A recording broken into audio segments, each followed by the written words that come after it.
ভাই ব্রাদার কথা বলবো অপু বিশ্বাসকে নিয়ে, আমাদের ডালিউড কুইন অপু বিশ্বাস। আর এছাড়াও কথা আছে। তো এটা ভিডিওটা দেখতে পারতেছেন হচ্ছে ফুকেটের ভিডিও, মানে থাইল্যান্ড ফুকেট। তো যাই হোক, ভিডিওটা দেখেন আর আমি কথা বলি।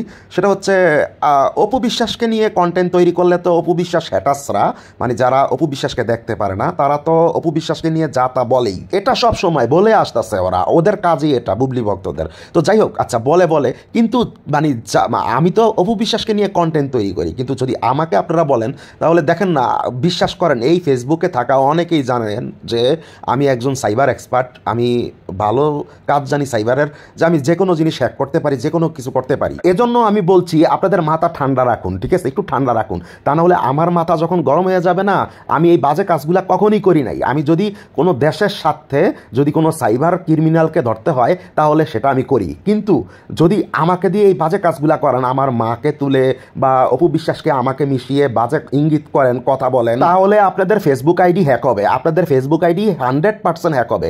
বিশ্বাস করেন, আমার একটা নর্মাল একটা আইডি, মনে করেন যে কোনো একটা আইডি খাইতে মানে ধ্বংস করে দিতে, আইডিটাকে শেষ করে দিতে, ভ্যানিশ করে দিতে আমার সর্বোচ্চ 15 মিনিট সময় লাগে। তো আপনাদের মাথা ঠান্ডা রাখুন, ঠিক আছে।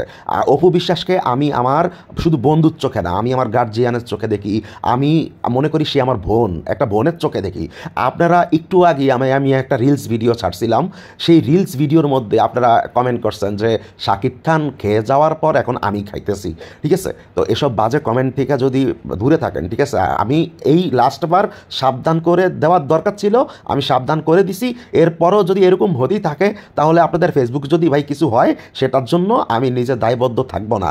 বা যদি আপনাদের ছবি থাকে, ছবি নিয়ে যদি বাজে কাজ করা হয়, ঠিক আছে, আমার কাছে তো একটা মাল থাকে, সেটা তো জানেন, মালটার নাম হচ্ছে সোহাগ, মানে এডিটের মায়ের বাপ, মানে এডিট কী জিনিস ওর কাছে, মানে এডিট কী জিনিস ওর কাছে শিখতে আসতে হবে। তো যাই হোক, ও মানে আপনাকে একটা ছবির শুধু আপনার মুখটা হলেই, মানে শুধু ফেসের সামনে ইয়াটা হলেই আপনাকে নাড়িয়ে চাড়িয়ে ধ্বংস করে দিতে পারে, ধ্বংস। তো অপু বিশ্বাসকে মানে বলেন ওকে, ঠিক আছে, কিন্তু এই যে অপু বিশ্বাসকে মিশিয়ে আমাকে একসাথে করে, ঠিক আছে, বাজে সম্পর্কের কথা বলেন, এটা বলার আগে 10 বার চিন্তা করবেন, 10 বার ভাববেন আপনাদের ফেসবুক আইডির কথা বা আপনাদের ফ্যামিলির কথা, পরিবারের কথা। কারণ আপনারা মেয়েরা যারা বাজে কমেন্ট করেন, বুবলির ভক্তরা, তো তাদেরও তো আপনাদের ফ্যামিলি আছে না, আপনাদের যদি একটা কেলেঙ্কারি লাগিয়ে যায়, কারণ আমরা মানে সাইবারের কাজ করি, আমাদের কাজই হচ্ছে অনলাইনে। আপনাকে সারা বিশ্বকে দেখানোর জন্য আমার জন্য জাস্ট মানে 3-4 ঘন্টা যথেষ্ট। 3-4 ঘন্টায় আপনাকে বাংলাদেশের সব মানুষ একবারে কি অবস্থায় দেখবো জানেন, মানে একবারে খোলামেলা অবস্থায়। সেটা কি চান? আবার আপনাকে ভিডিও বানানো হবে, মানে আপনার ছবি হলেই হবে শুধু। কথা বুঝতে পারছেন? মাথা ঠান্ডা রাখুন, মানে ওকে, ঠিক আছে, আল্লাহ হাফেজ।